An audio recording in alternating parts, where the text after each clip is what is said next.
Coucou. Alors une petite vidéo pour vous parler des ateliers chemin de vie qui ont lieu à peu près une fois par mois pour l'instant et qui sont vraiment l'occasion d'un beau moment de partage. Donc je voulais faire cette vidéo parce que j'ai pas mal de questions des élèves et des autres, de mon entourage aussi sur ces ateliers. Est-ce que ça suscite un intérêt certain et pour cause, ça déménage et surtout derrière on voit vraiment les gens changer vers une plus belle version d'eux-mêmes et puis des prises de conscience, un petit peu tout ça. Alors, les ateliers chemin de vie, pour expliquer en quoi ça consiste. Je dirais que c'est pour moi, dans ma vision, la continuité du yoga. Donc pendant les cours de yoga, ma vision c'est vraiment d'inviter les gens déjà à une connexion à leur corps physique, puisque souvent on est beaucoup dans sa tête et très peu dans son corps, et ça c'est souvent source de souffrance. Et aussi à inviter les élèves, une des intentions des cours de yoga, c'est d'inviter les élèves au lâcher prise. Donc quand je dis lâcher prise, c'est vraiment pouvoir s'abandonner pendant le shavasana final, la relaxation finale et ressentir juste voilà un bien-être fou. Moi c'est ce qui m'a rendu vraiment, j'allais dire pas accro, mais c'est ce qui m'a plu dans le yoga, c'est ce lâcher prise pendant le shavasana. Donc c'est dans cette continuité de lâcher prise et de conscientisation que j'ai créé les ateliers chemin de vie pour emmener les élèves un petit peu plus encore, plus rapidement au changement et à la conscientisation des schémas. Un atelier, c'est vraiment une rencontre avec un groupe d'élèves, une alchimie, comme dirait Grégory Motombo, où je ne sais jamais vraiment trop ce qui va se passer. J'ai des thèmes en tête que je sais que j'aimerais aborder, mais comme au yoga, quelquefois on prévoit des choses et finalement les élèves nous emmènent vers d'autres choses et c'est super aussi. Là, notre dernier atelier, la première étape, qui est assez commune à tous les ateliers, c'est d'abord la reconnexion. Donc la première étape, comme en yoga, comme en soins de guérison, dans les ateliers chemin de vie, c'est la reconnexion au corps physique, où on s'invite à travers différents outils, que ce soit la respiration, la méditation, la danse. On s'invite à se reconnecter à son ressenti, on s'autorise à ressentir. Et voilà, et à libérer quelquefois des émotions qui sont restées longtemps bloquées. On s'autorise à ressentir et on reconnecte le corps et l'esprit. Donc à travers cette reconnexion, il se passe toujours des choses très intéressantes. Déjà, on pleure, ça arrive, ou on rigole. Enfin, c'est vraiment une libération. Et J2O, pour moi, c'est couper les têtes, c'est-à-dire sortir du mental et rester dans le corps, rester dans le moment présent. Ce qu'on fait très peu la plupart du temps.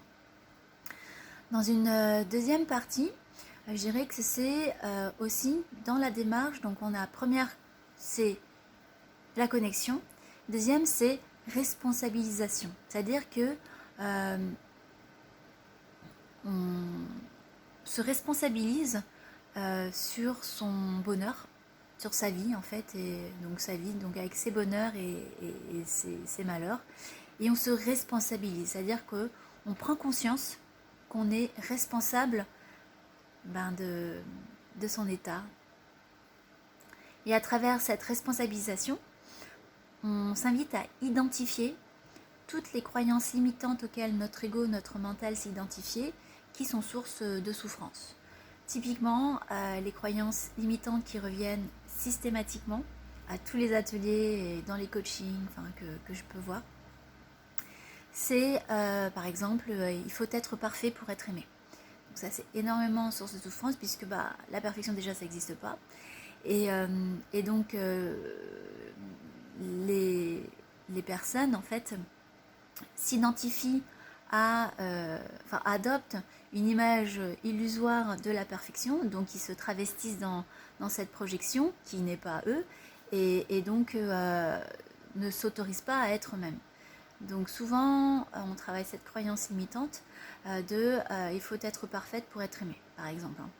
Une autre croyance aussi qui ressort énormément, c'est s'autoriser à exprimer ses émotions, c'est être faible, par exemple. Donc pareil, comme ici on s'invite surtout à ressentir, là c'est top. Un des autres aspects aussi qui est abordé forcément, c'est la peur du jugement, puisqu'on pratique en groupe. Et ben là on n'a pas le choix, enfin on n'a pas le choix, on fait le choix de venir et surtout on s'autorise, on se fait ce cadeau, de transcender cette peur du jugement qui est liée encore à la croyance qu'il faut être parfait pour être aimé. Et voilà, c'est un petit peu tout ça. Donc on a la reconnexion, la responsabilisation de son bonheur, l'identification des croyances limitantes. Et ensuite, on a la reprogrammation, le réencodage que j'appelle. C'est-à-dire qu'on identifie toutes ces croyances erronées qui sont source de souffrance et qui nous empêchent en fait de vivre notre vie à son plein potentiel, juste dans sa beauté. Et ensuite, donc, une fois qu'on a identifié, on s'invite à réencoder. Pour de vrai, en ressentant dans le corps physique. Pour de vrai. C'est-à-dire que on mentalise énormément de choses dans les thérapies en général. Et c'est déjà une première étape. Donc déjà, on conscientise. Mais ici, on s'invite véritablement à réencoder dans son corps la nouvelle croyance. Ou par exemple, des phrases d'affirmation, par exemple, où on intègre physiquement dans sa cellule, dans sa mémoire cellulaire, par exemple, que plus je suis moi-même, et plus je m'aime, et plus je suis aimée, par exemple. Voilà, donc c'est un petit peu tout ça, les ateliers. Il y a aussi des surprises, évidemment, des choses qui sont pas... Enfin, comme je vous disais, on ne peut jamais trop savoir.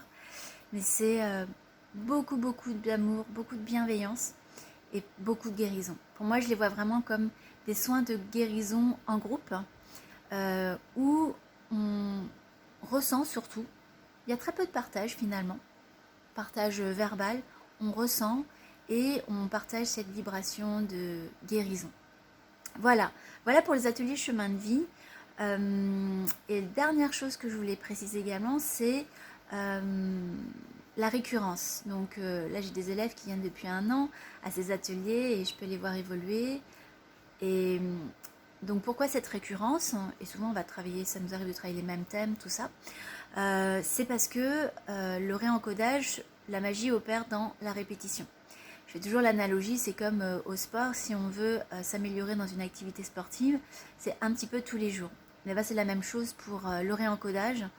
La pensée positive, si c'est pas naturel et si c'est pas inné, c'est un petit peu tous les jours. Donc à travers ces ateliers, on pratique la répétition, je partage en fait tous les outils qui ont fonctionné pour moi pour tout justement réencoder toutes ces croyances, ces programmes qui m'empêchaient finalement de vivre ma vie à sa juste valeur.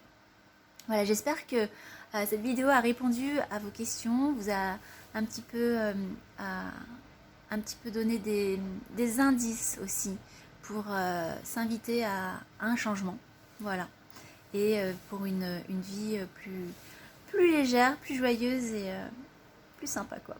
Voilà, merci beaucoup pour avoir écouté et puis n'hésitez pas à poster vos questions si vous en avez et à bientôt. Au revoir.